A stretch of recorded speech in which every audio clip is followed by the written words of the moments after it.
નમસ્તે બાળકો, કેમ છો? મજામાં. સરસ. ચાલો હવે આપણી થીમ આલે છે ઋતુઓની. કઈ ઋતુઓ એટલે તો એક વખત આપણે શીખી ગયા. શું શીખી ગયા? ઋતુઓ એટલે શું? ઋતુઓ એટલે શું? કોણ કે વાતાવરણમાં પરિવર્તન થાય એને આપણે ઋતુ કઈ ને.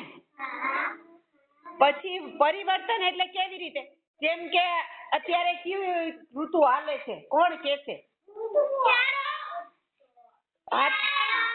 શિયાળો અત્યારે ચાલે છે.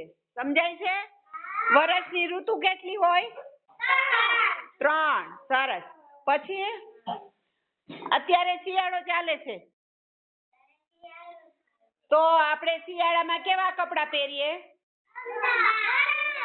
ગરમ કપડાં પહેરીએ અને જાડા પહેરીએ. બરાબર ને? પછી આપણે તાપણા કરીએ. સરસ. ચાલો હવે શિયાળા પછી કઈ ઋતુ આવે? ઉનાળો. સરસ. ઉનાળો આવે. કઈ ઋતુ આવે? ઉનાળામાં શું થાય? કોણ કે છે? ગરમી થાય. પછી ઉનાળામાં આપણે આછા અને ઠંડા કપડા પહેરીએ. પછી ઠંડા પીણા પીએ. બરાબર ને? પછી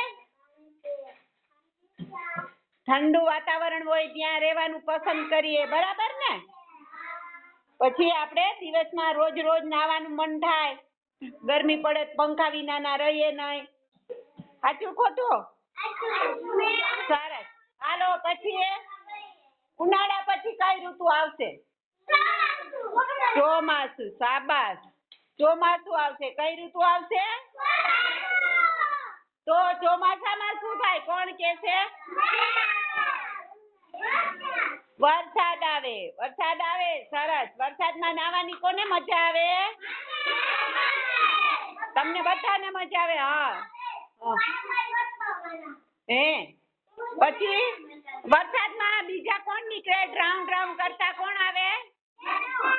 દેડકા. પછી વરસાદ આવે તો નદીમાં શું થાય? પાણી ભરાઈ જાય. બરાબર છે.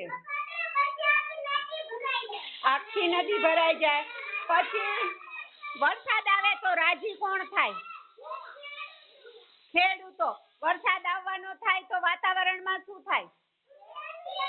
ચારે બાજુ અંધારું થવા માંડે અને વાદળા બનવા લાગે અને વીજળી પણ ચમકે. થાય કે ના થાય? અને વરસાદ આવે. વરસાદ કેવી રીતે આવે? તાળી પાડો જોઈએ. વરસાદ તાળી કહી છે ને આપણે. કેવી રીતે?